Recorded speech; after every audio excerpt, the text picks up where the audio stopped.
lever de soleil.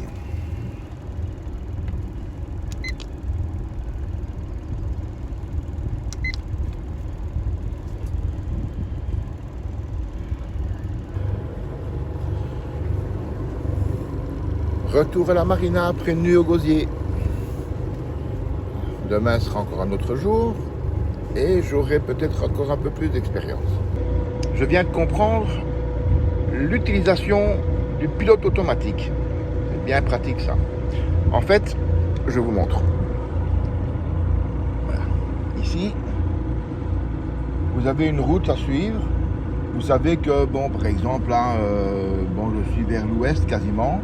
Eh bien, vous mettez automatique et puis vous faites des corrections. Voilà, regardez là, je suis en parallèle avec la route idéale. Mais c'est pas grave, bon, je vais faire le nécessaire au moment voulu. Voilà, eh ben, bonne surprise pour moi.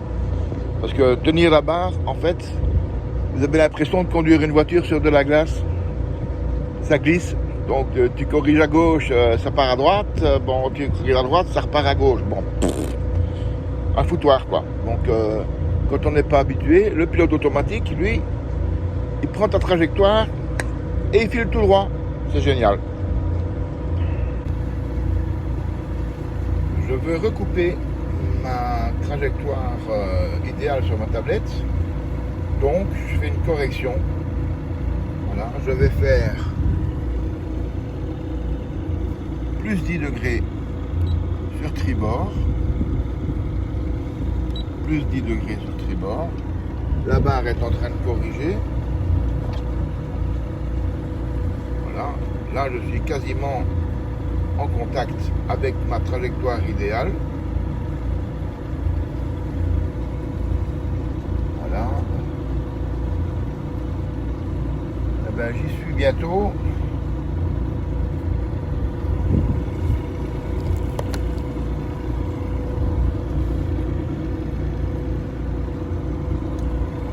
Et je vais faire une correction maintenant.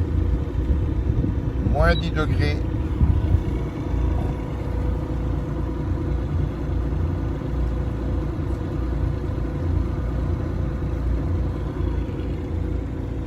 Encore moins 10 degrés.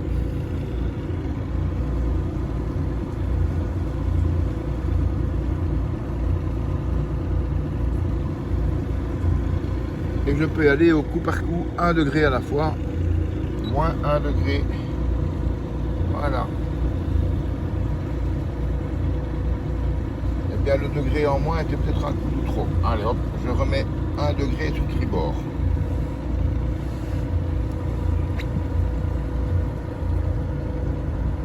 C'est pas génial ça? Technologie. Bravo. La veille, je me suis essayé à hisser les voiles avec énormément de difficultés. Sans l'utilisation du pilote automatique, je ne cessais pas de me mettre de travers au vent et donc ça créait beaucoup de problèmes pour hisser la voile. Je crois vraiment maintenant que l'utilisation du pilote automatique va m'aider franchement dans la tâche pour hisser la GV. Voilà. Et voilà, tandis que le pilote automatique est en train de faire son boulot, ben moi ça me permet de lâcher la barre et éventuellement faire ce que je dois faire. Et là, bon, c'est quand même à mon niveau un peu prématuré. Donc regardez comme c'est beau, la route est suivie mais sans difficulté. C'est la roue, elle fait tout elle-même. Voilà, là elle a décidé de ne pas bouger, mais voyez, voilà. Petite correction au fur et à mesure. Voilà, c'est très bien.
dreams really do come true.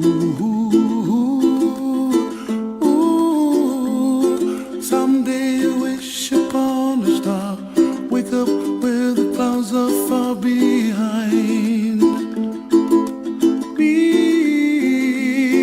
where trouble melts like lemon drops high above the chimney top. That's where you Pas une grise sur la mer, find me. c'est vraiment le temps parfait pour rentrer au port. Over the rainbow, bluebirds fly, and the Mes voisins Marc et Simone vont filmer mon approche de mon emplacement au quai numéro 9, qui ne sera pas, bien entendu, une réussite parfaite, mais bon, j'y arriverai.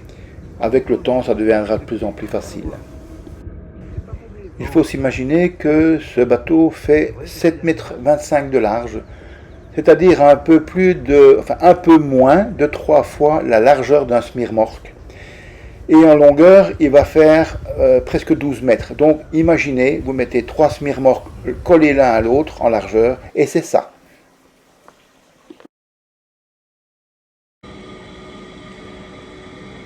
Bonjour, samedi 15 octobre, il est 11h et j'ai rendez-vous avec des amis avec qui on va aller faire une petite navigation, probablement tout le week-end. Alors voilà, je vais préparer le bateau, faire les vérifications d'usage en tenant compte des remarques qui m'ont été faites. La vérification des jauges d'huile, oui, mais il faut d'abord essuyer la jauge. Sinon, c'est vrai qu'on a de l'huile qui peut... on ne sait pas exactement où le niveau se trouve. Et j'ai également... je dois vérifier le niveau de liquide de refroidissement. Ce que je vais faire. Bon, eh bien... on voit la suite.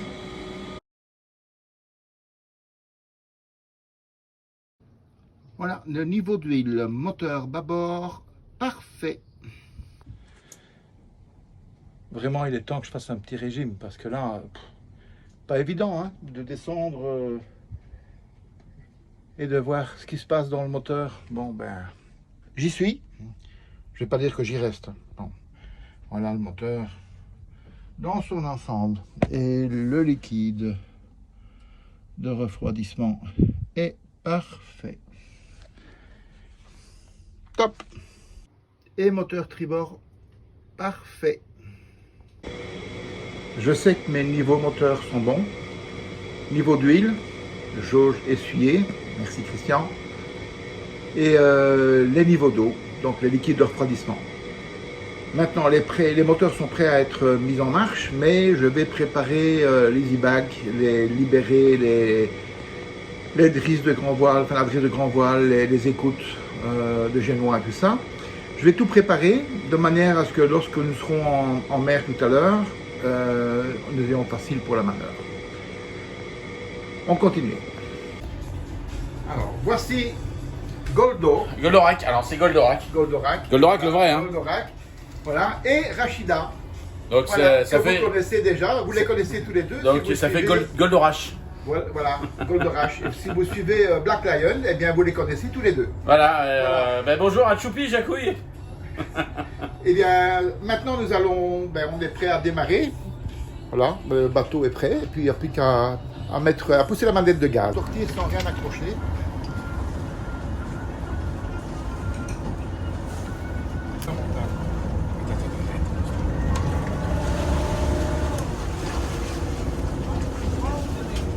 Demain. Ouais.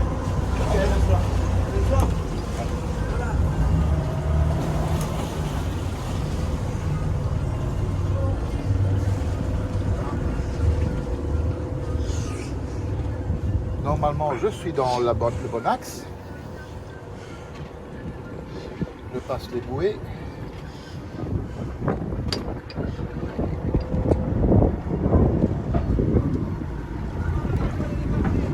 C'est bon. J'ai accroché quelque chose. Alors, c'est la bouée qui a touché. Ça touche. Bah, vous avez remarqué, moi je suis moussaillon, hein. C'est le capitaine, c'est Eric. Hein. Sur les... Vous avez vu comme il assure? Il y a mon homme avec lui qui fait le moussaillon.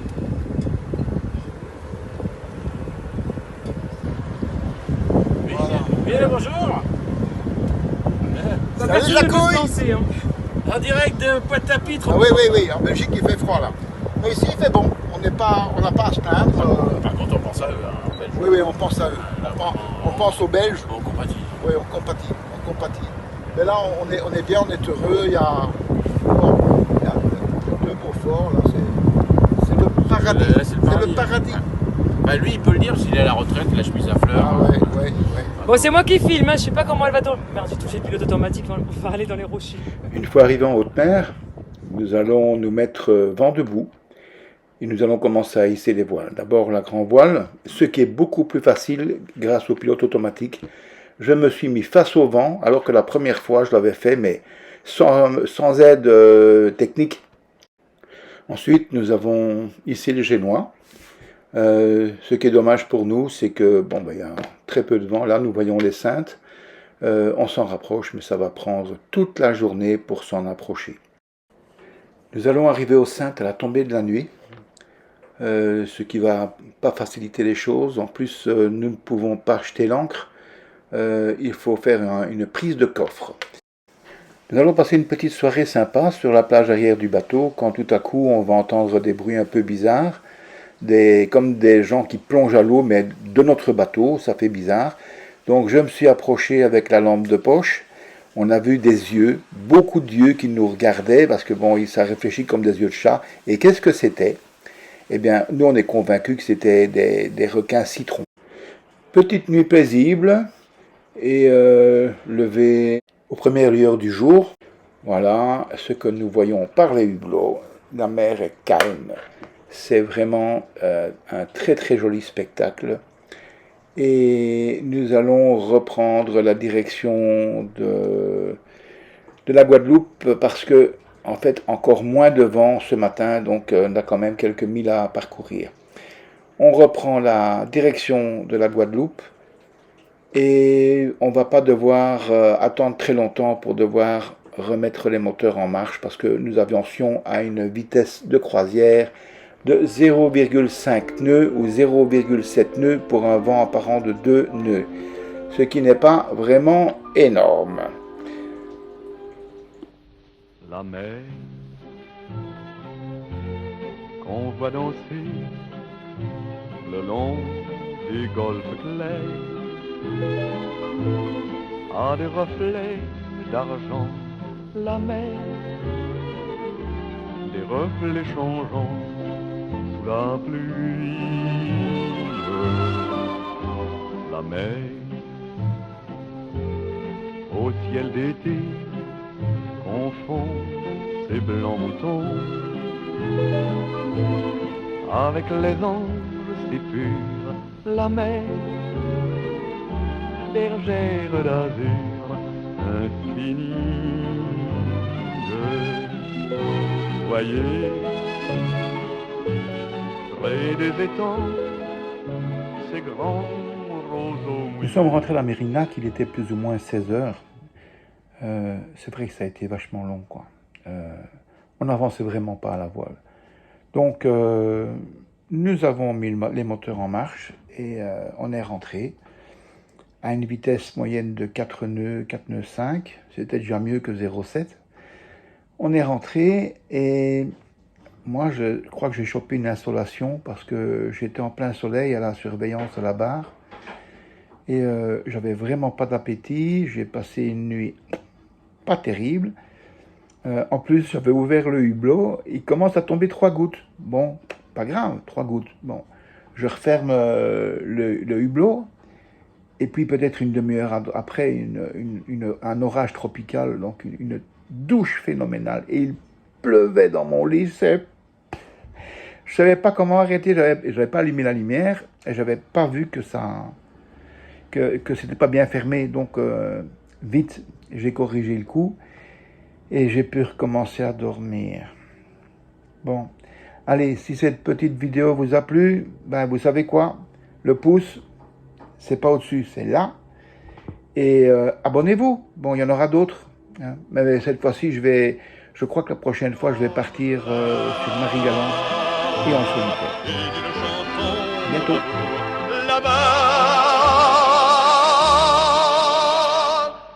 Bercer mon cœur pour la vie.